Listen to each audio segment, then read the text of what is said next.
ನಮಸ್ಕಾರ, ನಾನು ಮಾಲಿನಿ ಭಾಸ್ಕರ್. ನನ್ನ ಫುಡ್ ಚಾನಲ್ಗೆ ಸ್ವಾಗತ. ಇವತ್ತು ಸುಬ್ರಾಯ ಷಷ್ಠಿ. ಇವತ್ತು ಒಂದು ಸಿಹಿ ಮಾಡೋದನ್ನು ತೋರಿಸ್ಕೊಡ್ತಾ ಇದ್ದೀನಿ. ಇದು ತುಂಬ ಡಿಫ್ರೆಂಟ್ ಆಗಿದೆ. ಇದನ್ನು ನೀವು ಕಡಲೆಬೇಳೆ ಚಿರೋಟಿ ಅಂತ ಕರಿಬೋದನೋ. ಇದಕ್ಕೆ ತುಂಬ ಇಂಗ್ರೀಡಿಯೆಂಟ್ಸ್ ಕಡಿಮೆ. ತೊಳೆದಕ್ಕಿ ಹಿಟ್ಟು ಇಷ್ಟು ಇಟ್ಕೊಂಡಿದ್ದೀನಿ, ಒಂದು ಕಪ್ಪಲ್ಲಿ. ಅಷ್ಟೇ ಬೇಯಿಸಿರೋ ಕಡಲೆಬೇಳೆ ಇಟ್ಕೊಂಡಿದ್ದೀನಿ. ಮುಂಚೆ ಈಗ ಒತ್ಸಾವಿಗೆ ಮಾಡೋ ಹಾಗೆ ನೀರನ್ನು ಇಟ್ಟಿದ್ದೀನಿ. ಇದು ಉಕ್ಕರಿಸ್ಕೋಬೇಕು. ಈಗ ಅದಕ್ಕೊಂದು ಸ್ಪೂನ್ ಎಣ್ಣೆ ಹಾಕಿಬಿಟ್ಟು ತುಂಬ ಕಡಿಮೆ ಚಿಟಿಕೆ ಉಪ್ಪು ಹಾಕಿದ್ದೀನಿ. ಈಗ 1 ಸ್ಪೂನಷ್ಟು ಹಿಟ್ಟನ್ನು ಕದರಿ ಇಟ್ಕೊಂಡಿದ್ದೀನಿ ನೀರಿನಲ್ಲಿ, ಅದನ್ನು ಹಾಕ್ತಾಯಿದ್ದೀನಿ. ಇದನ್ನೇನು ಒತ್ಸಾವಿಗೆ ಥರ 15-20 ನಿಮಿಷ ಕುದಿಸೋ ಕೆಲಸ ಇಲ್ಲ. ಒಂದು 5 ನಿಮಿಷ ಕುದ್ರೆ ಸಾಕು. ಆಮೇಲೆ ಸಕ್ಕರೆನ ಪುಡಿ ಮಾಡಿ ಇಟ್ಕೊಂಡಿದ್ದೀನಿ, ತೋರಿಸ್ತೀನಿ ನೆಕ್ಸ್ಟ್ ಪ್ರೊಸೀಜರಲ್ಲಿ.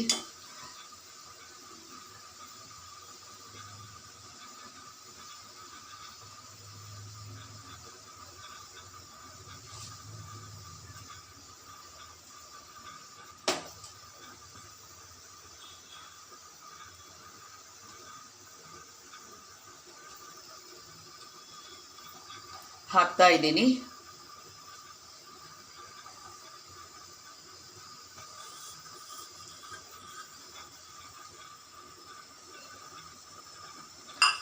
ಚೆನ್ನಾಗಿ ಕೂಡ್ಸೋಣ.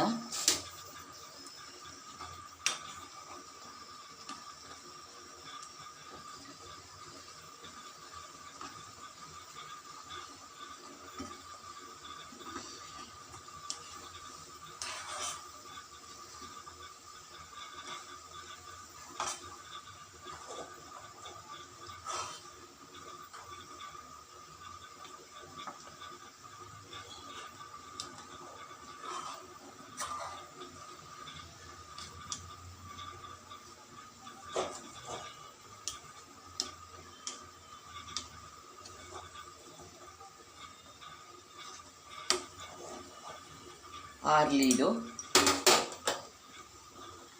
ಈಗ ನೋಡಿ ಆರಿದೆ. ಆಮೇಲೆ ಕಡಲೆಬೇಳೆ ತೋರಿಸಿದ್ನೆಲ್ಲ ಬೇಯಿಸಿದ್ದೆ ಅಂತ ಅದನ್ನು ನೈಸಾಗಿ ರುಬ್ಬಿಟ್ಕೊಂಡಿದ್ದೀನಿ.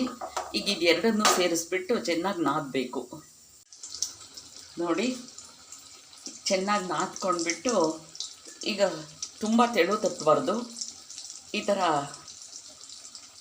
ಥರ ತಟ್ಬಿಟ್ಟು ಮಾಮೂಲಿ ಮೀಡಿಯಮ್ ಫ್ಲೇಮಲ್ಲಿ ಕರಿಬೇಕು.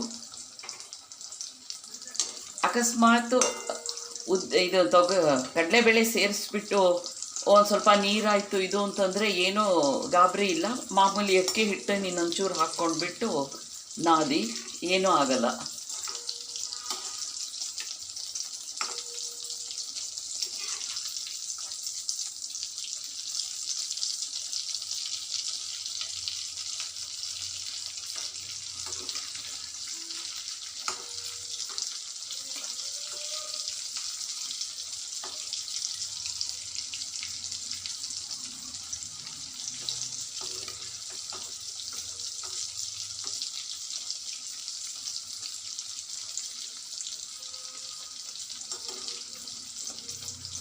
ಈ ಥರ ಗೋಲ್ಡನ್ ಬ್ರೌನ್ ಆಗಲಿ.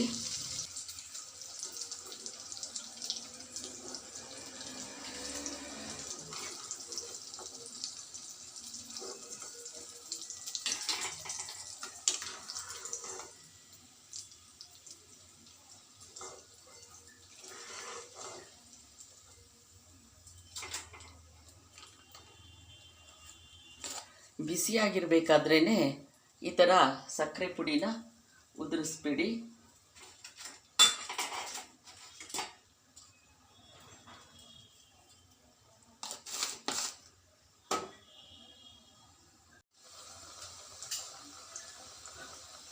ನೋಡಿ, ತುಂಬ ಹಗುರವಾದ ಕಡಲೆಬೇಳೆ ಚಿರೋಟಿ ತಿನ್ನಲು ರೆಡಿ. ವಿಡಿಯೋ ಫುಲ್ ನೋಡಿದ್ದಕ್ಕೆ ಧನ್ಯವಾದಗಳು. ಲೈಕ್ ಮಾಡಿ, ಶೇರ್ ಮಾಡಿ. ಸಬ್ಸ್ಕ್ರೈಬ್ ಆಗದೇ ಇದ್ದರೆ ಪ್ಲೀಸ್ ಸಬ್ಸ್ಕ್ರೈಬ್ ಮಾಡ್ಕೊಳ್ಳಿ.